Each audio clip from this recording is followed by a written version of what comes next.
Well, shall we get to stories? You see my black Christmas tree behind me here? I bought it for Halloween. It's been up since August, I think. I'd plug it in, but the top half of the lights no longer work. So, stuff and things. So I tried to kind of get my Christmas sweater going on here. Everybody approve of this? Yeah, I hope so. Let's see. Let's tell a story. Let's just freaking tell a story. I'm going to try to keep it PG. Try. And then we'll just get in it. So today I mulled over several Christmas ghost stories for this little virtual event, but this story kept calling to me. I had read it a couple years ago on the first Christmas episode of Oddity Files, the podcast, and it's still one of my favorites. It's called SMEE, and it's by A.M. Barrage. And a little bit about A.M. straight from his Wikipedia page. He's from Alfred McClelland Barrage. He lived from 1889 to 1956. He was a British writer, and he was noted in his time as an author of fiction for boys, which he published under the pseudonym of Frank Leland, including a popular series called Tufty. After his death, however, Barrage became best known for his ghost stories. So I'm about to tell the Alfred story of Smee, and that story goes a little something like this. Just give me a thumbs up if you guys can hear me. Okay. So the story goes, "No," said Jackson with a deprecatory smile. "I'm sorry. I don't want to upset your game. I shan't be doing that because you'll have plenty without me. But I'm not playing any games of hide and seek." It was Christmas Eve, and we were a party of 14 with just the proper leavening of youth. I'm going to zoom in because I am old.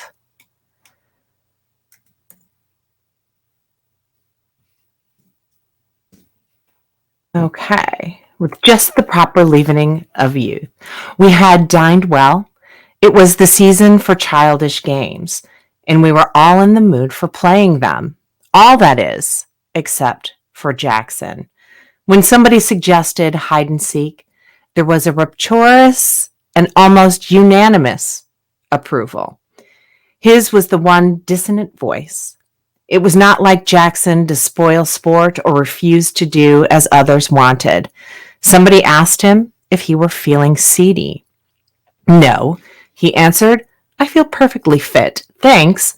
But, he added with a smile which softened without retracting the flat refusal, "I'm not playing hide and seek." One of us asked him why not. He hesitated for some seconds before replying, "I sometimes go and stay at a house where a girl was killed through playing hide and seek in the dark. She didn't know the house very well. There was a servant's staircase with a door to it. When she was pursed, she opened the door and jumped into what she must have thought was one of the bedrooms. She broke her neck at the bottom of the stairs." We all looked concerned. Mrs. Fernley said, "Oh, how awful. And you were there when it happened?" Jackson shook his head very gravely. "No," he said, "but I was there when something else happened. Something worse.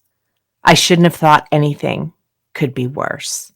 "This was," said Jackson, and shuddered visibly, or so it seemed to me. I think he wanted to tell the story and was angling for encouragement. A few requests which may have seemed to him to lack urgency, he affected to ignore and went off on a tangent. I wonder if any of you have played a game called SMEE. It's a great improvement on the ordinary game of hide and seek. The name derives from the ungrammatical colloquialism, "It's me." You might care to play if you're going to play a game of that sort. Let me tell you the rules. Every player is presented with a sheet of paper. All the sheets are blank except one, on which is written SMEE. Nobody knows who is SMEE except SMEE himself or herself, as the case may be. The lights are then turned out, and SMEE slips from the room and goes off to hide. And after an interval of other players go off in search without knowing whom they're actually in search of, one player meeting another challenges with the word SMEE. And the other player, if not the one concerned, answers SMEE. The real SMEE makes no answer when challenged, and the second player remains quietly by him. Presently, they will be discovered by a third player who, having challenged and received no answer, will link up to the first two.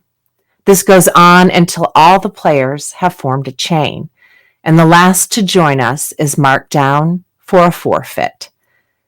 It's a good, noisy, romping game, and in a big house, it often takes a long time to complete the chain. You might care to try it, and I'll play my forfeit and smoke one of Tim's excellent cigars here by the fire until you are tired of it. I remarked that it sounded a good game and asked Jackson if he had played himself. Yes, he answered. I played it in the house I was telling you about. And she was there? The girl who broke? No, Mrs. Fernley interrupted. He told us he wasn't there when it happened. Jackson considered. I don't know if she was there or not. I'm afraid she was. I know that there were 13 of us, and there ought only to have been 12. And I'll swear that I didn't know her name or think I should have gone clean off my head when I heard that whisper in the dark. No, you don't catch me playing that game or any other like it anymore. It spoiled my nerve for quite a while, and I can't afford to take long holidays. Besides, it saved a lot of trouble and inconvenience to own up as once to being a coward. Tim Bouchie, the best of hosts, smiled around at us, and in that smile there was a meaning which is sometimes vulgarly expressed by the slow closing of an eye. There's a story coming, he announced. There's certainly a story of sorts, said Jackson, but whether it's coming or not, he paused and shrugged his shoulders. Well, you're going to pay a forfeit instead of playing? Please, but have a heart and let me down lightly. It's not just a sheer cussedness on my part. Payment in advance, said Tim, ensures honesty and promotes good feeling. You are therefore sentenced to tell the story here and now. And here follows Jackson's story, unrevised by me and passed on without comment to a wider public.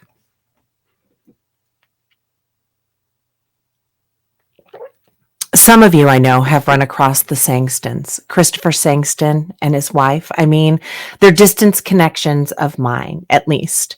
Violet Stangston is about 8 years ago. They bought a house between the North and South Downs on the Surrey and Sussex border. And 5 years ago, they invited me to come and spend Christmas with them. It was a fairly old house. I couldn't say exactly of what period, and it certainly deserved the epithet rambling.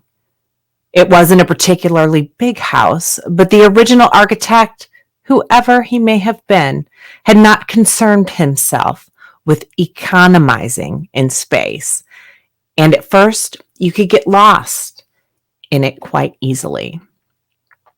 Well, I went down for that Christmas, assured by Violet's letter that I knew most of my fellow guests and that the 2 or 3 who might be strangers to me were all lambs. Unfortunately, I'm one of the world's workers and couldn't get away until Christmas Eve, although the other members of the party had assembled on the preceding day. Even then, I had to cut it rather fine to be there for dinner on my first night. They were all dressing when I arrived, and I had to go straight to my room and waste no time.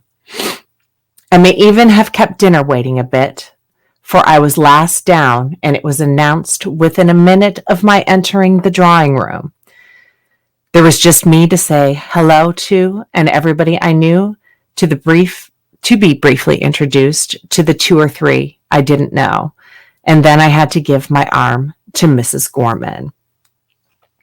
I mentioned this as the reason why I didn't catch the name of the tall, dark, handsome girl that I hadn't met before. Everything was rather hurried, and I'm always bad at catching people's names. She looked cold and clever and rather forbidding, the sort of girl who gives the impression of knowing all about men, and the more she knows of them, the less she likes them. I felt that I wasn't going to hit it off with this particular lamb of violets, but she looked interesting all the same, and I wondered who she was. I didn't ask because I was pretty sure of hearing somebody address her by name before very long. Unluckily, though, I was a long way off her at table. And as Mrs. Gorman was at the top of her form that night, I soon forgot to worry about who she might be. Mrs. Gorman is one of the most amusing women I know, an outrageous but quite innocent flirt with a very sprightly wit, which isn't always unkind. She can think half a dozen moves ahead in conversation, just as an expert can in a game of chess. We were soon sparring, or rather, I was covering against the ropes, and I quite forgot to ask her in an undertone the name of the cold, proud beauty. The lady on the other side of me was a stranger, or had been until a few moments ago, and I didn't think of seeking information in that quarter. There was around a dozen of us, including the Sangstons themselves, and we were all young or trying to be. The Sangstons themselves were the oldest members of the party, and their son Reggie, in his last year at Marlborough, must have been the youngest. When there was talk of playing games after dinner, it was he who suggested SMEE. He told us how to play it, just as I've described to you. His father chipped in as soon as we all understood what was going to be required of us. If there are any games of that sort going on in this house, he said, for goodness sake, be careful of the back stairs on the first floor landing. There's a door to them I've often meant to take down. In the dark, anybody who doesn't know the house very well might think they were walking into a room. A girl actually did break her neck on those stairs about 10 years ago when the Aintseys lived here. I asked how it happened. Oh, said Sangston, there was a party here one Christmas time, and they were playing hide and seek, as you proposed doing. This girl was one of the hiders. She heard somebody coming and ran along the passage to get away and opened the door of what she thought was a bedroom, evidently with the intention of hiding behind it while her pursuer went past.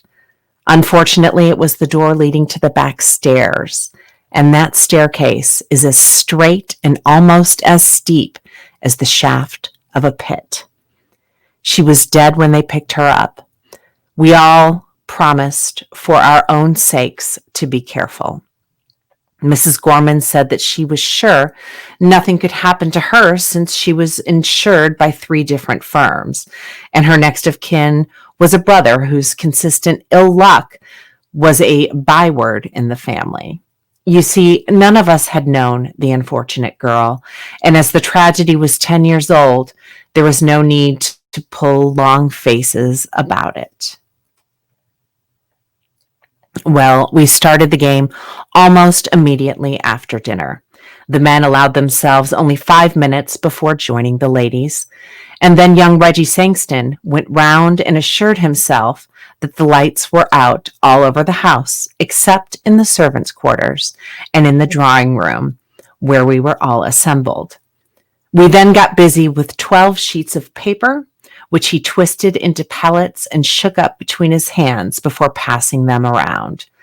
11 of them were blank, and SMEE was written on the 12th. The person drawing the latter was the one who had to hide.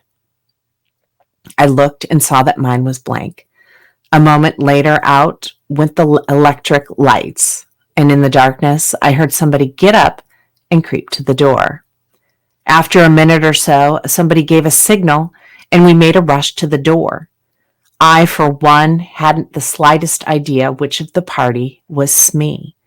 For 5 or 10 minutes, we were all rushing up and down passages and in and out of rooms, challenging one another and answering, SMEE?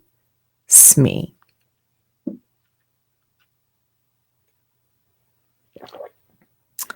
After a bit, the alarmists and excursions died down, and I guessed that SMEE was found. Eventually, I found a chain of people all sitting still and holding their breath on some narrow stairs leading up to a row of attics.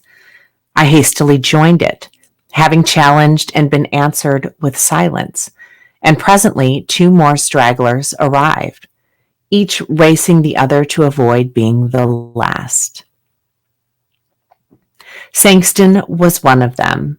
Indeed, it was he who was marked down for a forfeit, and after a while he remarked in an undertone, I think we're all here now, aren't we? He struck a match, looked up the shaft of the staircase, and began to count. It wasn't hard, although we just about filled the staircase. We were sitting each step, each a step to the next. 9, 10, 11, 12, 13, he concluded, and then laughed. Dash it all, that's one too many. The match had burned out, and he struck another and began to count. He got as far as 12 and then uttered an exclamation. There are 13 people here, he exclaimed. I haven't counted myself yet. Oh, nonsense, I laughed. You probably began with yourself, and now you want to count yourself twice. Out came his son's electric torch, giving a brighter and steadier light, and we all began to count. Of course, we numbered 12. Sangston laughed. Well, he said, I could have sworn I counted 13 twice. From halfway up the stairs came Violet Sangston's. I thought there was somebody sitting 2 steps above me. Have you moved up, Captain Ransom? Making sure we're okay. Ransom said that he hadn't. He also said that he thought there was somebody sitting between Violet and himself. Just for a moment, there was an uncomfortable something in the air, a cold little ripple which touched us all. For that little moment, it seemed to all of us, I think, that something odd and unpleasant had happened and was liable to happen again. Then we laughed at ourselves and at one another and were comfortable once more. There were only 12 of us, and there could only have been 12 of us, and there was no argument about it. Still laughing, we trooped back to the drawing room and began again. This time, I was SMEE, and Violet Sangston ran me to earth while I was still looking for a hiding place. That round didn't last long, and we were a chain of 12 within 2 or 3 minutes. Afterwards, there was a short interval. Violet wanted a wrap fetched for her, and her husband went up to get it from her room. He was no sooner gone than Reggie pulled me up by the sleeve. I saw that he was looking pale and sick. Quick, he whispered, while Father's out of the way. Take me into the smoke room and give me a brandy or a whiskey or something. Outside the room, I asked him what was the matter, but he didn't answer at first, and I thought it better to dose him first and question him afterward. So I mixed him a pretty dark, complexioned brandy and soda, which he drank at a gulp and then began to puff as if he had been running. I've had rather a turn, he said to me with a sheepish grin. What's the matter? I don't know. You were SMEE. I just know, weren't you? Well, of course. I didn't know who SMEE was, and while mother and the others ran into the West Wing and found you, I turned east. There's a deep clothes cupboard in my bedroom. I'd marked it down as a good place to hide when it was my turn, and I had an idea that SMEE might be there. I opened the door, in the dark, felt around, and touched somebody's hand. SMEE, I whispered, and not getting any answer, I thought I'd found SMEE. Well, I don't know how it was, but an odd, creepy feeling came over me, and I can't describe it, but I felt that something was wrong. So I turned on my electric torch, and there was nobody there. Now, I swear I touched a hand, and I was filling up the doorway of the cupboard at the time, so nobody could get out past me. He puffed again. What do you make of it? He asked. You imagined that you had touched a hand, I answered naturally enough. He uttered a short laugh. Oh, of course, I knew you were going to say that, he said. I must have imagined it, mustn't I? He paused and swallowed. I mean, it couldn't have been anything else but imagination, could it? I assured him that it couldn't, meaning what I said, and he accepted this, but rather with the philosophy of one who knows he is right, but doesn't expect to be believed. We returned together to the drawing room where, by that time, they were all waiting for us and ready to start again. It may have been my imagination, although I'm almost sure it wasn't. But it seemed to me that all the enthusiasm for the game had suddenly melted like a white frost in the strong sunlight. If anybody had suggested another game, I'm sure we all would have been grateful and abandoned SMEE. Only nobody did, and nobody seemed to like to. I, for one, and I can speak for some of the others too, was oppressed with the feeling that there was something wrong. I couldn't have said what I thought was wrong. Indeed, I didn't think about it at all. But somehow all the sparkle had gone out of the fun, and hovering over my mind like a shadow was the warning of some sixth sense which told me that there was an influence in the house which was neither sane nor sound nor healthy. Why did I feel like that? Because Sangston had counted 13 instead of 12, and his son had thought he had touched somebody in an empty cupboard? No, there was more to it than just that. One would have laughed at such things in an ordinary way, and it was just that feeling of something being wrong which stopped me from laughing. Well, we started again, and when we went in pursuit of the unknown SMEE, we were as noisy as ever, but it seemed to me that most of us were acting, frankly, for no reason other than the one I've given you. We'd stopped enjoying the game. It had an instinct. Nope, lost my place. This is what it's really like to podcast with me. We'd stopped enjoying the game. We had an instinct to hunt with the main pack, but after a few minutes during which no SMEE had been found, my instinct to play winning games and to be first if possible set me searching on my own account. And on the first floor of the West Wing, following the wall, which was actually the shell of the house, I blundered against a pair of human knees. I put out my hand and touched a soft, heavy curtain. Then I knew where I was. There were tall, deeply recessed windows with seats along the landing and curtains over the recesses to the ground. Somebody was sitting in a corner of this window seat behind the curtain. Aha! I had caught SMEE. So I drew the curtain aside, stepped in, and touched the bare arm of a woman. It was a dark night outside, and moreover, the window was not only curtained, but a blind hung down to where the bottom of the panes joined up with the frame. Between the curtain and the window, it was dark as the plague of Egypt. I could not have seen my hand held 6 inches before my face, much less the woman sitting in the corner. "Smee," I whispered. I had no answer. Smee, when challenged, does not answer. So I sat beside her, first in the field to await the others. Then, having settled myself, I leaned over and whispered, "Who is it? What's your name?" "Smee." And out of the darkness beside me, the whisper came back, "Brenda Ford."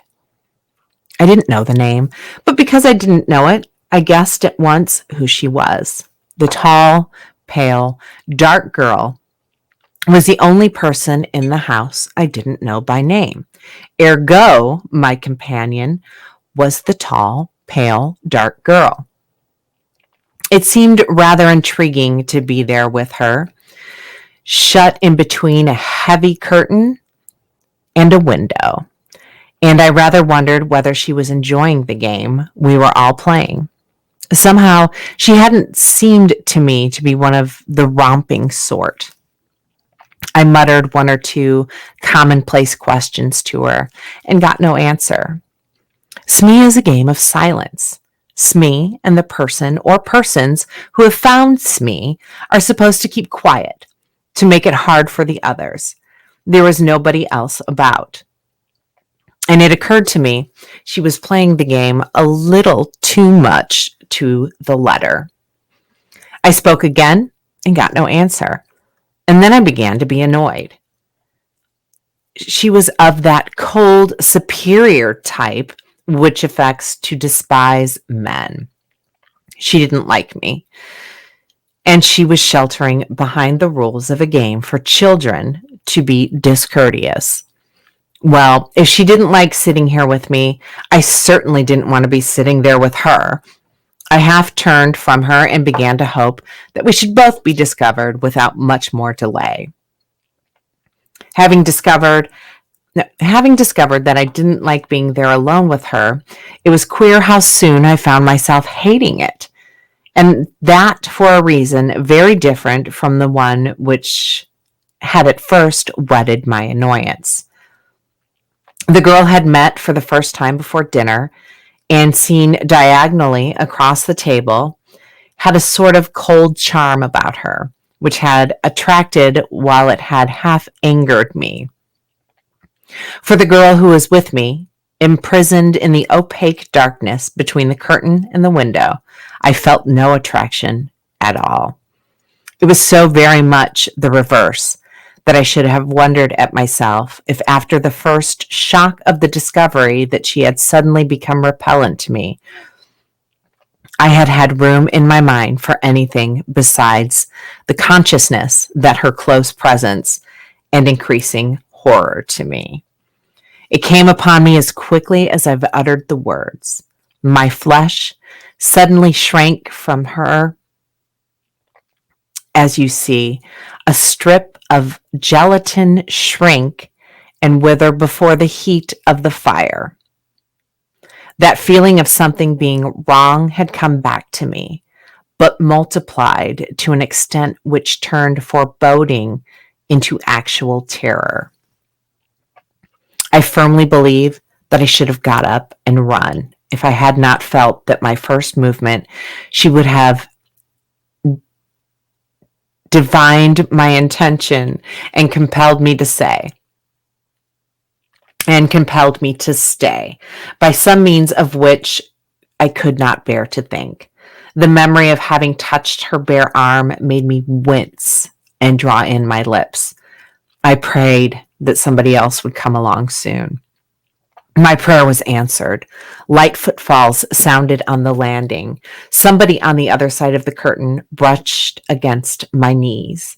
The curtain was drawn aside. A woman's hand, fumbling in the darkness, presently rested on my shoulder. "Smee?" whispered a voice, which I instantly recognized as Mrs. Gorman's. Of course, she had received no answer.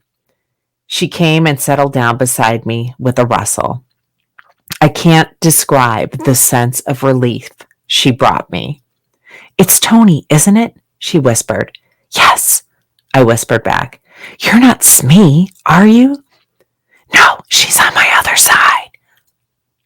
She reached a hand across me, and I heard one of her nails scratch the surface of a woman's silk gown. "Hello, SMEE. How are you? Who are you? Oh, is it against the rules to talk? Never mind. Tony, we'll break the rules. Do you know, Tony, this game is beginning to irk me a little. I hope they're not going to run it to death by playing it all evening. I'd like to play some game where we can just all be together in the same room with a nice, bright fire." "Same here," I agreed fervently. "Can't you suggest something when we go down? There's something rather uncanny in this particular amusement. I can't quite shed the delusion that there's somebody in this game who oughtn't to be in it at all." That was just how I had been feeling, but I didn't say so. But for my part, the worst of my qualms were now gone. The arrival of Mrs. Gorman's had dissipated them. We sat on, talking, wondering from time to time when the rest of the party would arrive. I don't know how long elapsed before we heard a clatter of feet on the landing and young Reggie's voice shouting, "Hello? Hello? Anybody there?" "Yes," I answered. "Mrs. Gorman with you?" "Yes." "Well, you're a nice pair. You've both been forfeited. We've all been waiting for hours." "Why? You haven't found SMEE yet," I objected. "You haven't, you mean? I happen to have been SMEE myself." "But SMEE's here with us," I cried. "Yes," agreed Mrs. Gorman. The curtain was stripped aside, and in a moment we were blinking into the eye of Reggie's electric torch. I looked at Mrs. Gorman, and then on my other side. Between me and the wall, there was an empty space on the window seat. I stood up at once and wished I hadn't, for I found myself sick and dizzy. There was somebody there, I maintained, because I touched her. "So did I," said Mrs. Gorman in a voice which had lost its steadiness, "and I don't see how she could have got up and gone without our knowing it." Reggie uttered a queer shaken laugh. He, too, had an unpleasant experience that evening. "Somebody's been playing the goat," he remarked. "Coming down?" We were not very popular when we arrived in the drawing room. Reggie rather tactlessly gave it out that he had found us sitting on a window seat behind a curtain. I taxed the tall, dark girl with having pretended to be SMEE, and afterwards slipping away. She denied it, after which we settled down and played other games. SMEE was done with for the evening, and I, for one, was glad of it. Some long while later, during an interval, Sangston told me, if I wanted a drink, to go into the smoke room and help myself. I went, and he presently followed me. I could see that he was rather peeved with me, and the reason came out during the following minute or two. It seemed that, in his opinion, if I must sit out and flirt with Mrs. Gorman in circumstances which would have been considered highly compromising in his young days, I needn't do it during a round game and keep everyone waiting for us. "But there was somebody else there," I protested. "Somebody pretending to be SMEE. I believe it was that tall, dark girl, Miss Ford, although she denied it. She even whispered her name to me." Sangston stared at me and nearly dropped his glass. "Miss who?" he shouted. Brenda Ford. She told me her name was." Sangston put down his glass and laid a hand on my shoulder. "Look here, old man," he said. "I don't mind a joke, but don't let it go too far. We don't want all the women in the house getting hysterical. Brenda Ford is the name of the girl who broke her neck on the stairs playing hide and seek here 10 years ago." Yay! I love that story. I hope you guys liked it. Get you in the Christmas spooky mood. Am I right? Am I right? Awesome, guys. Well, I hope you enjoyed that. I wanted to I went on Amazon the other day and I found this book called Victorian Christmas Ghost Stories.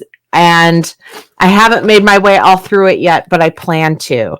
I really, really think this is something that needs to be a thing. I think we should bring the creepy back to Christmas.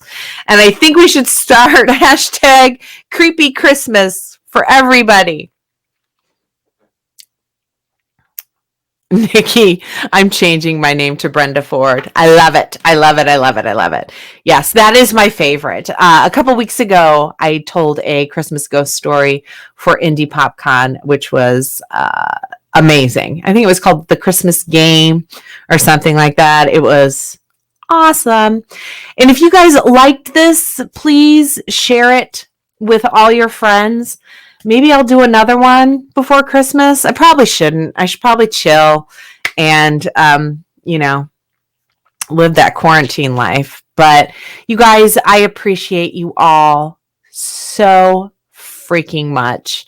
You guys are absolutely amazing. And everybody who's bought my book, I can't even.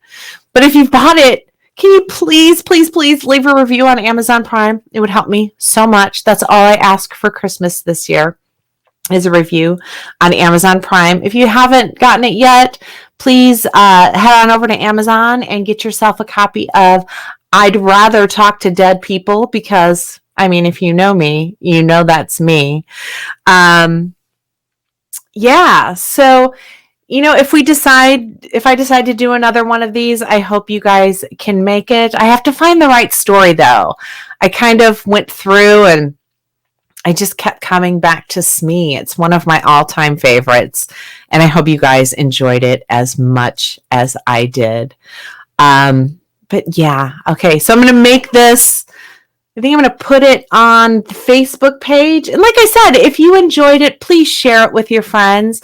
If you guys did buy my book, please send a picture of you with the book to me so I can share it everywhere. Again, I can't wait to get back to podcasting. I miss it, but I am enjoying the time off. It's been wonderful.